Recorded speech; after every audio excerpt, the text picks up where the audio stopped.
Olá, pessoal. Bom dia, boa tarde ou boa noite, dependendo do horário que vocês estejam assistindo essa aula.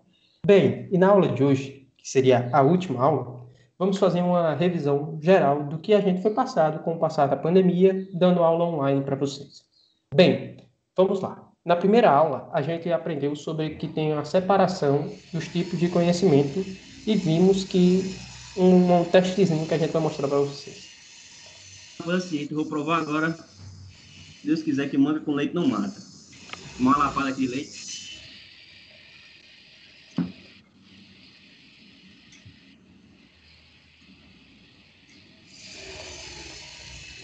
Olha. Bem, e já na aula 2, vimos a questão de como os conhecimentos têm certas suas especificidades, onde ele vai ser separado por várias coisas e mostramos essa tabelinha para vocês. Bem, e já na aula 3, tivemos a festa do grafitão e sobre São Tomás de Aquino.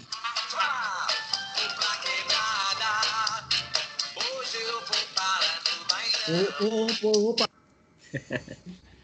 Já na aula 4, tivemos falando sobre o rei de Barades, né? O René Descartes. Rei de Barades. O René Descartes. Bem, e é basicamente isso. E agora vamos continuar fazendo uma revisão, né? Bem, e você, Merlin? O que você conseguiu aprender com a aula 1? Eu descobri que a gente tem vários tipos de conhecimento que, por mais que tenha vários, não quer dizer que existe um certo ou um errado. Alguns estão certos em alguns pontos, outros estão certos em outros pontos. E podemos usar vários deles ao mesmo tempo. Alguns se completam, outros são completamente alelos. Tudo isso é muito legal de se estudar e aprender. Mas a gente pode aprofundar um pouco mais, né, como a gente fez na aula 2. Bem, e na aula 2 nós vimos que tem as suas separações, né? Como eles são vistos para serem determinados diferente. Vimos que o conhecimento científico ele vai precisar dos seus testes para você realmente ter certeza que aquilo seria um tipo de conhecimento científico. Já o filosófico ele trabalha mais a questão da razão, onde tipo você vai criando teorias sobre aquelas coisas. Bem, já o conhecimento religioso, ele parte de um cunho mais que você precisa acreditar, ter a fé naquilo, né? Já o conhecimento empírico é o conhecimento onde você vê aquela coisa e tenta transmitir aquilo como sendo a verdade.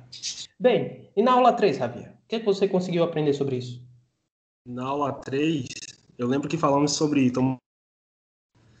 que ele faz a junção da filosofia com a teologia, que seria o conhecimento religioso, e ele usa 5 vias para provar a existência de Deus. A primeira via é a do movimento, que seria do primeiro motor imóvel.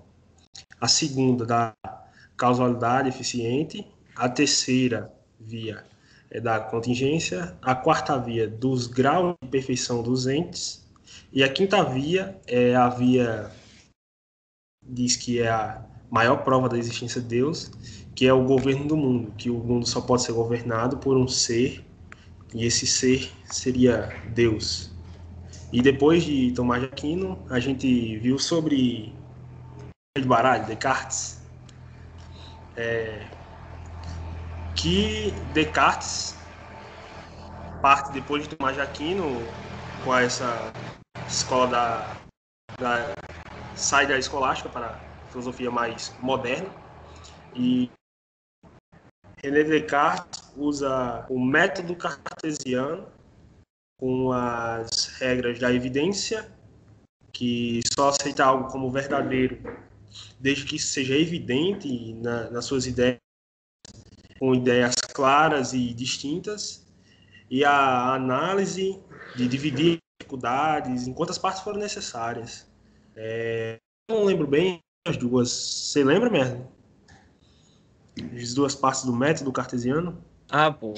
Depois disso aí, a gente começa, depois da divisão, a gente começa pelo mais fácil até o mais difícil. Com esse processo de aprendizagem do mais fácil ao mais difícil.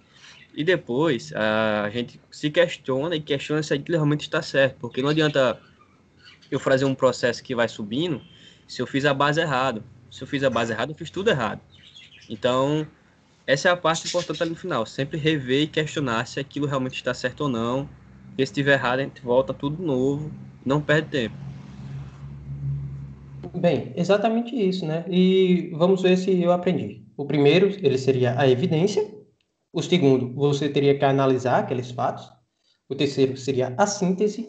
E o quarto seria a completude. Bem, então vemos que o rei de baralho, ele deixou uma coisa muito importante para nós, que foi a questão como fazer os experimentos científicos, né? A gente ter certeza de que a gente está aprendendo ali. E também, com o seu nome Cartésio, né, deixou uma coisa muito importante para a matemática, que foi o plano cartesiano. Bem, e essa foi a aula de hoje. Eu espero que vocês tenham gostado. Espero que tenha sido bem proveitoso para vocês. Obrigado por assistir e vamos fazer uma atividadezinha e deixar para vocês como uma espécie de redação para vocês fazerem.